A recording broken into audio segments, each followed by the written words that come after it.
Aloha and welcome to Resett TV Talk Season 3, Episode 2. My name is Farhana and it is my pleasure to be your host for today. Today I am joined by Loai Alhaj, who will be sharing his personal life story with us. The interview will be split into 3 parts. Part 1, we will discuss Loai's journey to New Zealand, how he and his family have integrated into the community, and some of the challenges that they have faced. In part 2, we will be talking about his leadership role in the Syrian Arab community and how you can get involved with some of their initiatives. And the last part, we will talk about some of the challenges that this community is facing. Loai, welcome to Resett TV Talk. Kia ora Farhana, kia ora everyone. Thank you so much to having me today. Wow, thank you for coming. Let's start with if you can tell me a little bit about your journey to New Zealand. Where you from and what brought you to our shores? That should be a long story, but my journey was starting since I leave my country in 2010. On that time, I moved from my hometown, my place. Where is it? The most beautiful place in the world for myself. It's Gaza in Palestine, where I was born and raised there. I have lived Gaza in 2010, moving to Egypt, Cairo, Egypt, from Egypt to Kuala Lumpur, Malaysia, which is we doesn't have any other way as a Palestinian to move from Palestine because we doesn't have any airport or seaport or any other place to go, which we have to go by Egypt. So my journey starts since I leave Palestine to Kuala Lumpur. In Kuala Lumpur, why I'm choosing Kuala Lumpur in that time, maybe because less choice, I have no choice to go anywhere.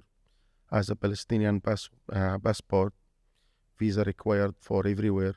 And including Kuala Lumpur, including Malaysia, but it was a bit easier to make the visa for Malaysia on that time.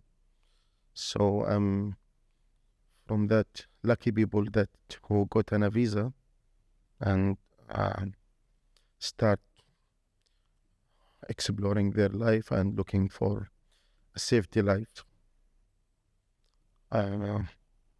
Actually, there is something I want to mention here, because when I moved from Palestine, I'm start planning to move since 2008, but wasn't succeed because the border between Gaza and Egypt was closed. When I got my visa, the border was closed until the visa expired. Then when the border is open, I don't have any visa. And when I have the visa and the border, I don't have the finance to go. I don't have enough money. So it was very difficult. Yes. Start very difficult on that time.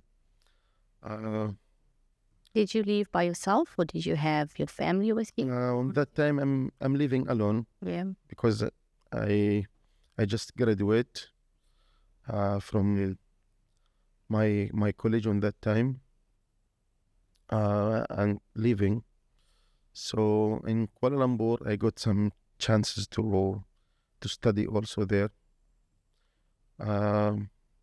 Again, in Malaysia, as a Palestinian, you have very, very limited time, which means they give you only 30 days to leave the country. Otherwise, you don't have any other choice. You should be become a student or working visa, or somehow you need a visa there.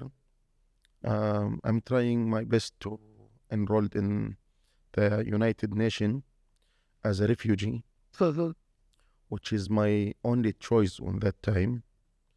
So it's the process taking some time. I mean, maybe it's taking around 2 years from 2010 until 2012 until they accepted me as a refugee, and they give me the refugee status in Malaysia, and they start looking for uh, like resettlement for with another country. On that time, I'm studying in Malaysia. I got some chance to study and some scholarship uh, until 2014 when I met my wife, which is my life got changed on that time. Oh. 2000, I remember that date, 21st of October, 2014. Hey, that was like my daughter's birthday. No, really? So 10 years. Yeah. Exactly. I met my wife and we're planning to marry as our culture. We got married very fast. We married in also 20 of January 2015. On that time, because my wife, she's non-Palestinian, my wife, she's Moroccan. And as a Moroccan, she doesn't have any trouble in her country or any problem to go back there, which means for her, she can't be refugee. Yes. But in the same time, I'm trying my best to go to Morocco with my wife. It was very complicated, and around maybe more than 2 years, I'm trying to get a visa just to get in Morocco, but I'm not succeed on that time. So we have trying to go to another country, but we get some trouble in visa. As a refugee in Malaysia, you don't have a sticker visa on your passport, so not easy to travel, which means you have to stay in Malaysia, but at the same time, as a refugee there, you doesn't have any kind of support. I mean, you don't have any rights, even to work, even to get a bank account, or let's say just driving lesson. You don't have any rights there because you still refugee, and Malaysian, I think, it's not signing the refugees United Nations agreement. So the refugee situation in Malaysia, it's maybe not easy to be refugee there. So when my wife get pregnant in my first son, Abdurrahman, and she delivered the baby in the same year, 18th of November 2015. We got too much trouble to register my son, to get some document for him. So at that time, I remember I got a call from the UNHCR office, and they told me that my file transferred to USA, to America, and it's gonna be accepted there. But they accepted me alone. Oh no. Without my wife, because my wife, she's not eligible to get a refugee status on that time as a Moroccan. So I'm just reject the offer on that time and asking for another chance. I keep focus on, to be honest, from the beginning, my priority, because you can choose 3 countries as a priority where you want to go.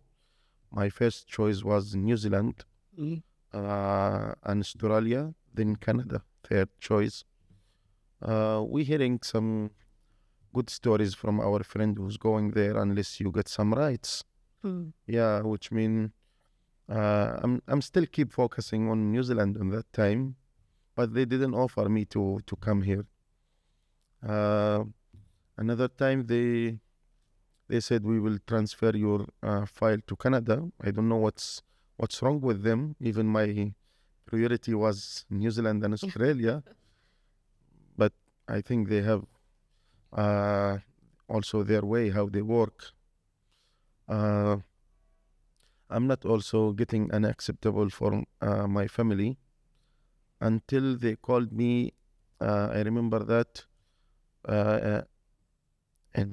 on September 2000, it was I think August 2019, and they said that New Zealand immigration accept our case as a family. Wow. I think what is supporting my family, because during that time my family also growing. My little queen, my daughter, on 22nd of October, which means today her birthday. 22nd of October 2018, and she doesn't get any kind of document on that time, and that's something supporting our case. Yeah. I'm lucky on that time that in New Zealand they already accepted our case, and we start preparing ourselves to moving to New Zealand. Yeah.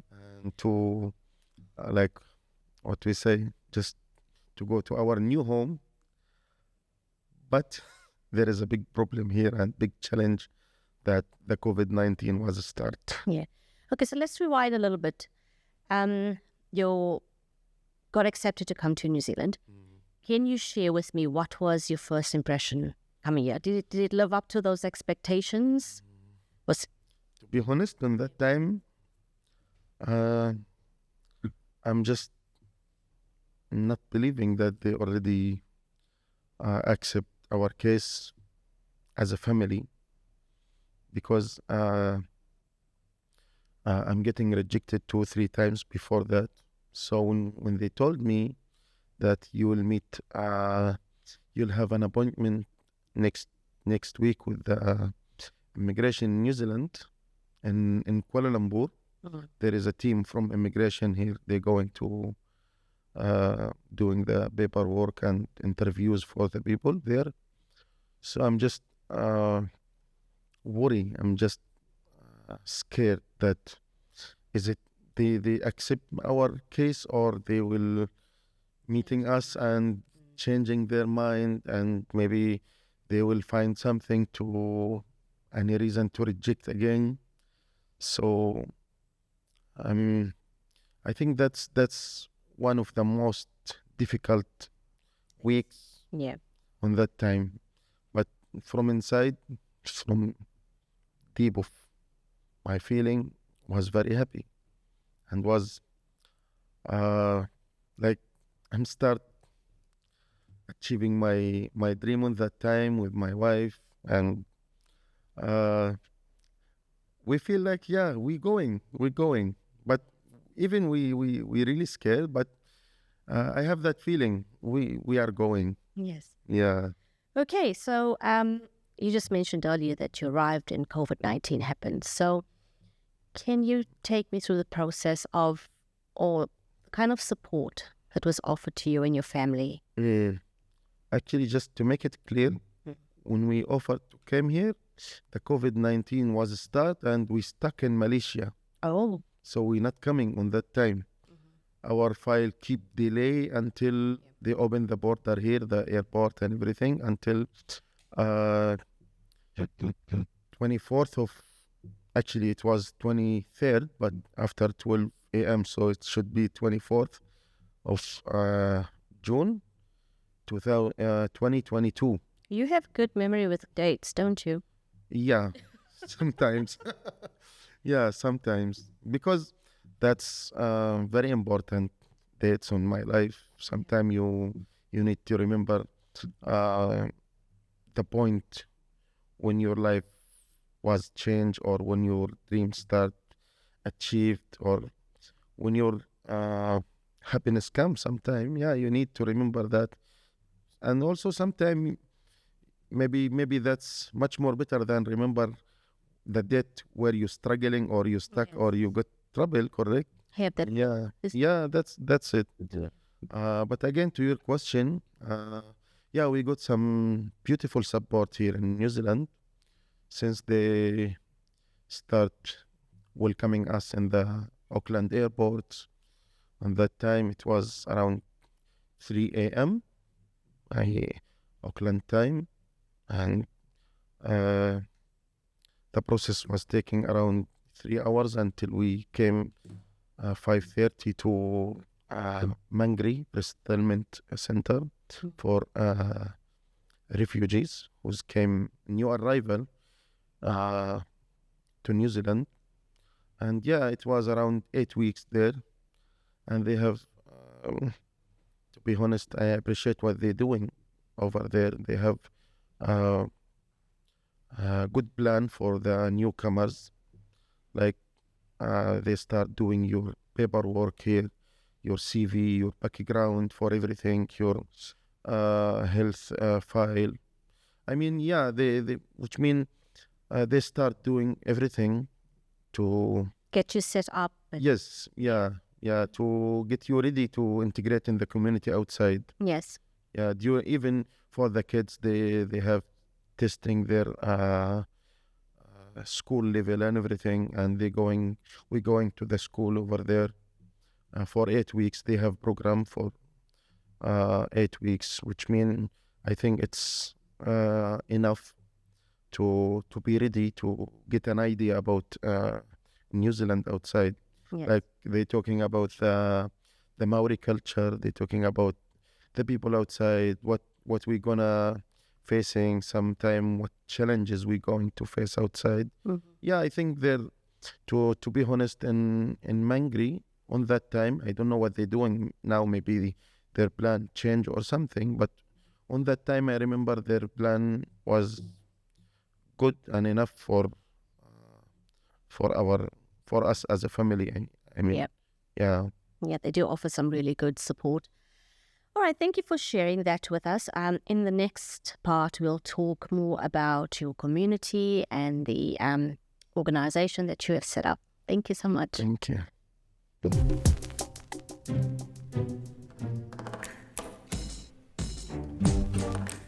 Well, welcome back to part 2 of Resett TV Talk. In this part, we're going to be talking about your leadership role in the Syrian Arab community in New Zealand. I know you're one of the founders of this community organization, along with a few other members. Can you explain to me a little bit about the organization, what you do, who you represent? Yeah. Actually, our organization is the Syrian Arab community in New Zealand. Most of our founder and people who's joining our community is from Syria, population of Syria. But it's not only Syrian, it's for all Arabs as Syrian Arabs, which mean it's for Syrian, especially Syrian and all Arabs. We have some people from Yemen. I'm from Palestine, from other Arab nations in our community. Actually, our community the idea start behind that community from the difficult that we facing here in New Zealand as a newcomer, and from refugee background, less experience, and also let's say our community start from the need for that community. So we are a part of ARCC. We working with ARCC. Our community established with the full support from the ARCC. We working with the families from refugee background. We just helping our people to integrate in the community. We trying to support each one who needs support, and as we can support. I mean, we're not saying we can do everything, but we trying our best. Our community start from. Um, our community start from a small idea, and to be honest, there is some people they using the refugee name here, and maybe they doing some propaganda and they scaring our people who coming. Let's looking, for example, to the Syrian or Palestinian or whoever who came here as a refugee. He just came from the war. He just ran away his from the government there, from the because they don't have any power, they don't have anything to. Yes. They want to live in peace, and we found some people, to be honest, here they using that. They just scaring the people. They give them an wrong information about New Zealand, like be careful. We can let's say they just warning the people. You can't do this one. You can do this one. Uh, uh, like yeah, they also giving an wrong information about the families, about the kids, about everything, which make our people very scared and uncomfortable here in New Zealand. Yes. You're not leaving your home that 1,000 miles to come here to get the same trouble, correct, or the same uh, worries for your family and for your future, correct. So from that point, we start our community to support our people, to make it clear for them, to show everyone his rights here in New Zealand, showing also how it will be very, very beautiful place in New Zealand to stay for, for your kids and for your future. So from that way, and from, as I mentioned before, the idea start from the struggling that we got after we get out from the Mangri resettlement center on that time. Let me just give an idea about my experience, my personal experience. They just, on that time, I remember the Red Cross stopped their Conflict. their contract in Auckland.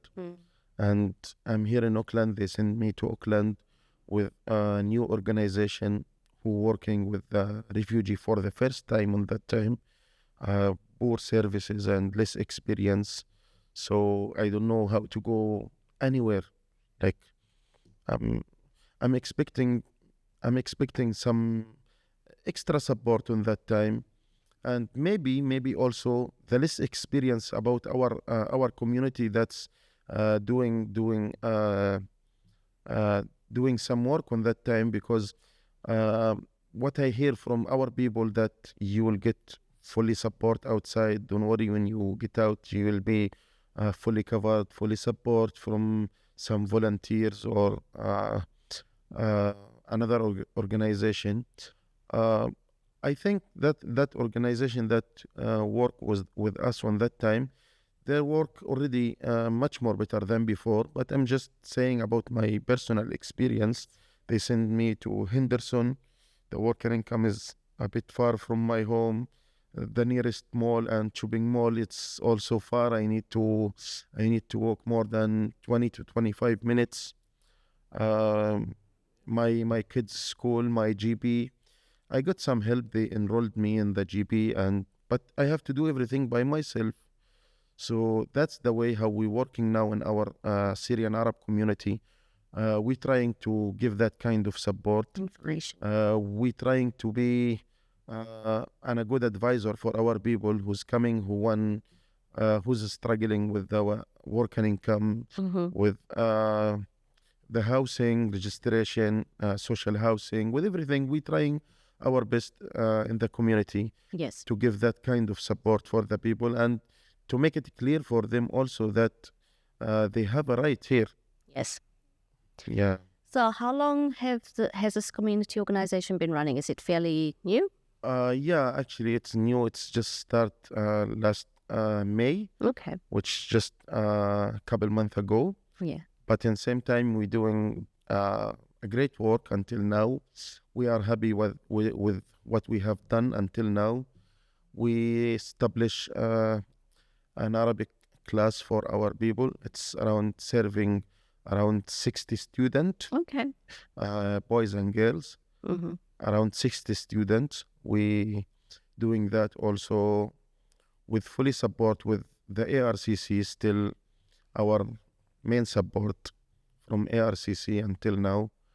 And our school, we, if you want to call it school after school, because it's afternoon and evening,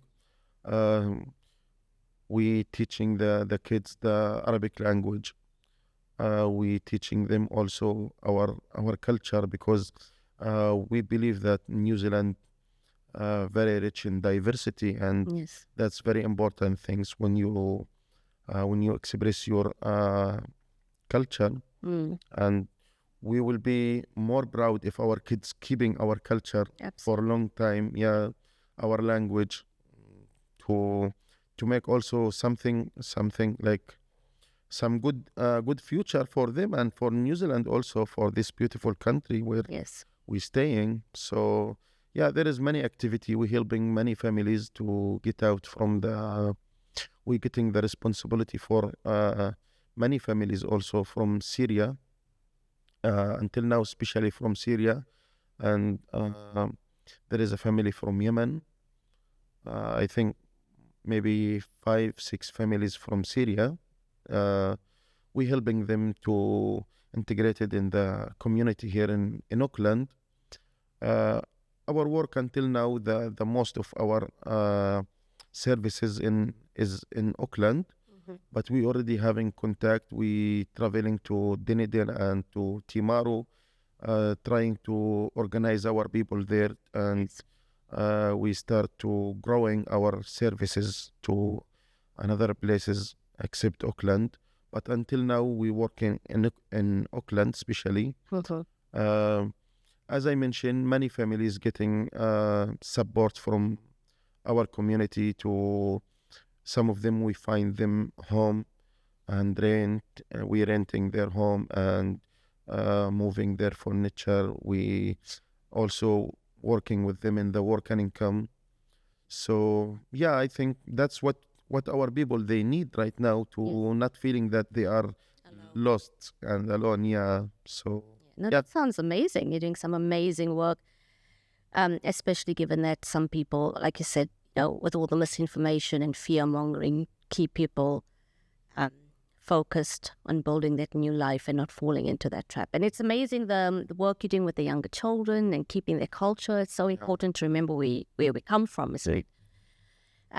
Well, thank you. I think that was really a good explanation of what you offer. I think in the next part, we'll talk a little bit more about the challenges that the organization is facing or your community is facing. Thank you. Thank you.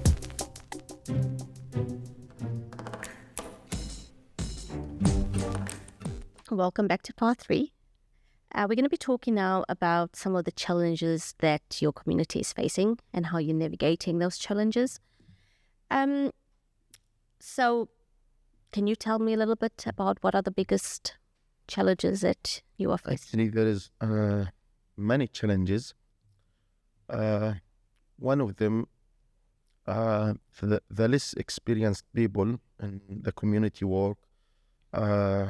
In our community, I mean, not everyone is qualified to give that help. That's why we worked also with the ARCC. We got some courses with them also, like community leadership, and that was amazing course. We get many information as a leaders, how you can work, how you can cover or just accept the others. I mean, yeah. So one of the challenges, I think, because we need to educate ourselves more and more as a community, and because most of us is just newcomers, 3, 4, 5 years in the longest one, or maybe the most old is around 5 years ago. They came to New Zealand. So, we trying to educate ourselves and get more experience about the work before we just uh, like before we giving the full support for the people. Now for example, some of us very experienced with the work and income, so they doing that work only. He can't offer another work. Some of them they working with the immigration mangri, so they working in that place. Yes. We trying our best also to give our support for the newcomers, because one of the biggest challenge that we're facing here in our community, the old people from our community, the people who's staying here for a long time, Yes. 20 more years, and they have their own community or services or something. They doesn't accept other people coming and start working. Really? And start educating the people, start giving some support. Free support. We're doing everything as a voluntary work. We're not getting any paid for that. That's making some people angry, and most time they start talking behind that we're doing something because we want something. That's one of the biggest challenge we're facing, that some people doing that kind of propaganda, and most time we have to explain many things. But to be honest, after we got the community leadership course, that course, our mind, I'm talking about myself and our group, our mind is changed, to be honest. Like we just remember that when the people talking, and when they talking behind of you, that's mean you are in the front. Yeah. When you believing that, and sometime when you just keep just remember why you doing this work, to helping other, just don't forget your smile and your happiness coming when you helping others. Yes. Yeah. So I think we're trying our best to run away from that problem by focusing with the newcomers, the new arrivals to New Zealand from refugee background. Maybe in future we will keep working with the families in New Zealand as all Arabs. Yeah. But this time we trying to focus on the new arrival from refugee background, because these people who's really very needy to that kind of help that we're doing, they are very needy to our support, because they still knowing nobody outside, and help them to integrate. Yeah, that's the most. That's the best solution that we take, to just keep focusing with the new arrival and work with them, and as we work with them step by step until they become happy and confident to do their work by themselves. Yeah. Amazing. So Ali was speaking about the fact that you've never been back home to Palestine many, many years. And not seeing your family in such a long time, that must be very hard. There must be a lot of people in similar situations like you in your community. So there must be a lot of trauma and things that we're dealing with. How do you manage that as a community? Let's say that about myself and my personal experience, then I'll say that about the community. For myself, I'm long time, since 2010, I didn't see my family. I didn't go back. As I told you before, as Palestinian from Gaza, you don't have much choices to go back. That's also same for the Syrian, because you can't go back to that country you you leave it because of the war, because of the situation. Especially now in the current war now, it's launching in Gaza. Uh, oh, I'm trying my best to get my family out of Gaza because I can't go in there. It's not safe. Yes. But also, we're trying with the immigration in New Zealand. As a Palestinian community, we're trying with the immigration in New Zealand. Until now, we keep trying. We still have that hope that they giving some special case visa for our people to be here in safe place. Especially they already doing that with the Ukrainians. Ukrainians and Afghan. Yeah, so I think this is the time also to give a Palestinian some chance. Yes. Palestinian also still human. Yeah, yeah. I wish our voice will be. I wish if our voice will be heard by New Zealand government or the immigration especially, and we got some chance to bring our family here, especially most Palestinian in New Zealand. Most of them they're active people and they're working very hard. And I think we deserve to feel safe about our families. Yeah. Yeah, so I invest my my interview with you to send my voice to New Zealand government to look to our families' applications to bring our family here. Uh, Especially I got my brother killed in that war.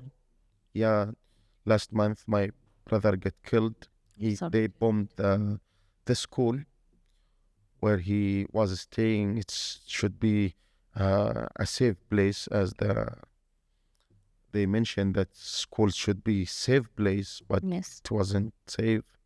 They got bombed and he killed with 12 person, 3 of them under 5 years kids. So yeah, that's horrible situation there.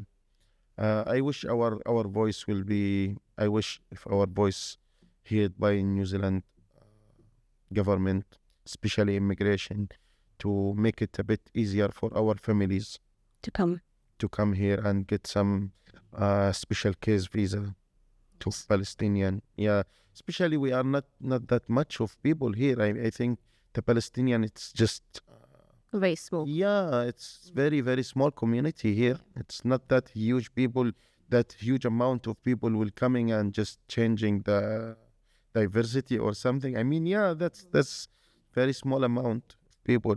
Yes. Yeah, so yeah, I wish they're doing good step for that. Yeah, I hope so too. So important to see what's happening there, and hopefully they will get some relief soon. Yeah. Well, I thank you. Thank you for your time. Thank you for sharing your journey and good memories, some sad memories, but thank you. Thank you for all of that. It was really lovely to talk to you. Thank you, Farhana. Thank you so much for that opportunity. Thank you. Thank you so much.